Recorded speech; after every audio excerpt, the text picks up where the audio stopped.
आज आपण एका पुस्तकाबद्दल बोलणार आहोत ज्याने व्यवस्थापनाच्या जगात खळबळ उडवून दिली आहे. 1 मिनिट मॅनेजर.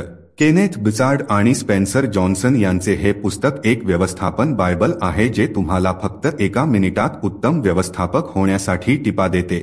हे पुस्तक मुंबईच्या वेगवान जीवनात अगदी तंतोतंत बसते, जिथे प्रत्येक मिनिट मौल्यवान आहे.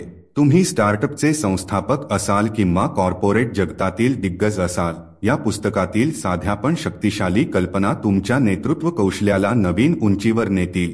चला तर मग या मजेशीर आणि ज्ञानाने भरलेल्या पुस्तकातून प्रवास सुरू करूया. प्रमुख अध्यायांचा सारांश. समरी ऑफ की चॅप्टर्स. Chapter 1 the search. पुस्तकाची सुरुवात एका तरुण व्यवस्थापकाच्या कथेने होते जो एका नेत्याच्या शोधात आहे जो आपले कर्मचारी आणि कंपनी दोघांनाही आनंदी ठेवू शकेल. त्याच्या शोधात तो विविध व्यवस्थापकांना भेटतो. काही परिणामांवर लक्ष केंद्रित करतात, काही संबंधांवर लक्ष केंद्रित करतात, पण दोघांमधला समतोल राखणारा त्याला कोणी सापडत नाही. मुंबईच्या गजबजाटात जसे आपण लोकल ट्रेनमध्ये सीट शोधतो, तसाच आपला नायक त्याच्या प्रश्नांची उत्तरे शोधत होता. आणि मग त्याच्या अनोख्या स्टाईलसाठी प्रसिद्ध असलेल्या 1 मिनिट मॅनेजरची ओळख होते. Chapter 2 the meeting. बैठक. या प्रकरणात तरुण व्यवस्थापक 1 मिनिट मॅनेजरला भेटतो. ज्याप्रमाणे वडापावमध्ये वडा आणि पाव यांचे परिपूर्ण संयोजन आहे, त्याचप्रमाणे हा व्यवस्थापक परिणाम आणि लोकांचा परिपूर्ण संतुलन राखतो. तो फक्त एका मिनिटात त्याच्या टीम सदस्यांना व्यवस्थापित करण्याचा दावा करतो. 1 मिनिट मॅनेजर सांगतो की त्याच्या यशाचे रहस्य आहे 1 मिनिट गोल सेटिंग, 1 मिनिट स्तुती आणि 1 मिनिट शिफारसी. ही 3 तंत्रे मिळून एक शक्तिशाली व्यवस्थापन शैली तयार करतात. Chapter 3 1 minute goal setting. या प्रकरणात 1 मिनिट मॅनेजर फक्त एका मिनिटात प्रभावी लक्ष्य कसे सेट करायचे ते स्पष्ट करतो. ते म्हणतात की ध्येय 250 पेक्षा जास्त शब्दांमध्ये लिहू नये, जेणेकरून ते वाचण्यासाठी 1 मिनिटापेक्षा जास्त वेळ लागणार नाही. मुंबईतील लोक जसे ट्रॅफिक टाळण्यासाठी शॉर्टकट शोधतात, त्याचप्रमाणे हे तंत्रज्ञान टीम सदस्यांना स्पष्ट दिशा देण्यासाठी शॉर्टकट आहे. प्रत्येक ध्येय विशिष्ट, मोजण्यायोग्य आणि साध्य करण्यायोग्य असावे. व्यवस्थापक आणि कर्मचारी दोघेही या उद्दिष्टांवर काम करतात आणि त्यांचे नियमितपणे पुनरावलोकन करतात. Chapter 4 1 minute praising. पुढील प्रकरण 1 मिनिट स्तुतीबद्दल आहे. इथे 1 मिनिट मॅनेजर सांगतो की लोकांची स्तुती करून त्यांना कसे प्रेरित केले जाऊ शकते. त्यांनी केलेल्या चांगल्या कामाची लोकांनी लगेच प्रशंसा केली पाहिजे असे त्यांचे मत आहे. मुंबईतील वडापावच्या दुकानात गरमागरम वडापाव मिळाल्यावर ज्याप्रमाणे तोंडाला पाणी सुटते, त्याचप्रमाणे योग्य वेळी केलेली स्तुती ही कर्मचाऱ्याला ऊर्जा देते. 1 मिनिट प्रशंसा विशिष्ट, ताबडतोब दिलेली आणि प्रामाणिक असावी. Chapter 5 1 minute reprimands. या प्रकरणामध्ये 1 मिनिट मॅनेजर कोणाचीही निराशा न करता चुका कशा दुरुस्त करता येतील हे सांगते. तो म्हणतो की फटकारणे देखील एका मिनिटात दिले पाहिजे आणि ते देखील व्यक्तीवर नव्हे तर केवळ वागण्यावर लक्ष केंद्रित करून.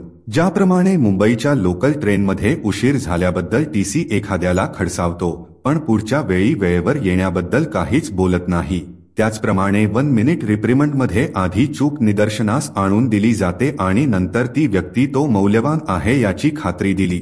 Chapter 6 1 minute manager in action. हा धडा दाखवतो की 1 मिनिट मॅनेजर त्याची 3 तंत्रे वास्तविक जीवनात कशी लागू करतो. तो त्याच्या टीम सदस्यांसोबत नियमित बैठका घेतो, त्यांच्या कामगिरीचा मागोवा घेतो आणि गरज पडेल तेव्हा मार्गदर्शन करतो.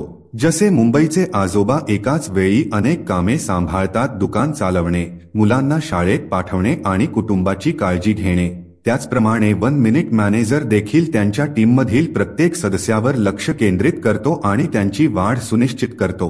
Chapter 7 why 1 minute goals work. 1 minute goal का कार्य करतात. 1 मिनिट गोल इतके प्रभावी का आहेत हे या प्रकरणामध्ये स्पष्ट केले आहे. ही उद्दिष्टे स्पष्ट आणि संक्षिप्त आहे, ज्यामुळे कार्यसंघ सदस्यांना त्यांचे लक्ष्य समजणे सोपे होते. यामुळे त्यांचे लक्ष वाढते आणि ते त्यांच्या कामात अधिक गुंतून जातात. जसे तुम्ही मुंबईतील रिक्षाचालकाला गंतव्यस्थान सांगा आणि तो तुम्हाला तिथे घेऊन जाईल, त्याचप्रमाणे 1 मिनिट गोल टीम सदस्यांना त्यांचे लक्ष्य सांगतो आणि ते त्यावर लक्ष केंद्रित करू शकतात. Chapter 8 Y 1 minute praising works. 1 minute प्रार्थना का कार्य करते. हा अध्याय स्पष्ट करतो की 1 मिनिट स्तुती करणे इतके शक्तिशाली का आहे. एखाद्याच्या चांगल्या कामाची तात्काळ प्रशंसा केली जाते, तेव्हा त्याचा आत्मविश्वास वाढतो आणि त्याला आणखी चांगले काम करण्याची प्रेरणा मिळते। जसे मुंबईतील एखादा स्ट्रीट फूड विक्रेता जेव्हा त्याच्या वडापावचे कौतुक करतो तेव्हा तो ते बनवण्यासाठी अधिक मेहनत घेतो। त्याचप्रमाणे 1 मिनिट प्रेझिंग टीम सदस्यांना त्यांचे सर्वोत्तम देण्यास प्रवृत्त करते। चॅप्टर 9 वाय 1 मिनिट रिप्रिमेंड्स वर्क, एका मिनिटाला फटकारणे का कार्य करते। हा शेवटचा अध्याय 1 मिनिट फटकारणे प्रभावी का आहे हे स्पष्ट करतो।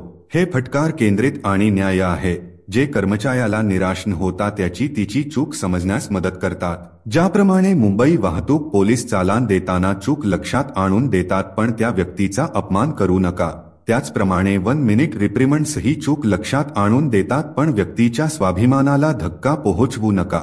अशा प्रकारे 1 मिनिट मॅनेजर एक साधे पण शक्तिशाली व्यवस्थापन तत्वज्ञान सादर करते जे प्रत्येक व्यवस्थापकाला त्यांच्या कार्यसंघ आणि संस्थेसाठी सर्वोत्तम परिणाम प्राप्त करण्यास मदत करू शकते। विश्लेषण ॲनालिसिस 1 मिनिट मॅनेजर हे व्यवस्थापनातील गुंतागुंत सोप्या आणि प्रभावी पद्धतीने समजावून सांगणारे पुस्तक आहे। केनेथ बुचार्ड आणि स्पेन्सर जॉन्सन यांनी एक अतिशय सोपा आणि व्यावहारिक दृष्टिकोन वापरला आहे, जेणेकरून प्रत्येकाला ते सहज समजेल। पुस्तकाचा सर्वात मोठा प्लस पॉइंट म्हणजे त्यातील साधेपणा आणि स्पष्टता। व्यवस्थापक त्यांच्या कार्यसंघ सदस्यांच्या कार्यक्षमतेत सुधारणा करू शकतात, जसे की 1 मिनिट गोल सेटिंग, 1 मिनिट प्रशंसा करणे आणि 1 मिनिट फटकारणे। या तंत्रांचा वापर केल्याने केवळ वेळेची बचत होत नाही तर संघाची उत्पादकता आणि प्रेरणा देखील वाढते। मुंबईसारख्या वेगवान शहरात जिथे प्रत्येक मिनिट मौल्यवान आहे, तिथे हे पुस्तक अगदी चपखल बसते। हे केवळ कॉर्पोरेट जगतातील व्यावसायिकांसाठीच नाही तर त्यांचे नेतृत्व कौशल्य सुधारू इच्छिणाऱ्या प्रत्येकासाठी उपयुक्त आहे। काही लोक ते खूप मूलभूत मानतील, परंतु त्याची साधेपणा ही त्याची सर्वात मोठी ताकद आहे। 1 मिनिट मॅनेजर हे एक मार्गदर्शक आहे जे तुम्हाला कमी वेळेत अधिक प्रभावीपणे कसे व्यवस्थापित करायचे हे शिकवते।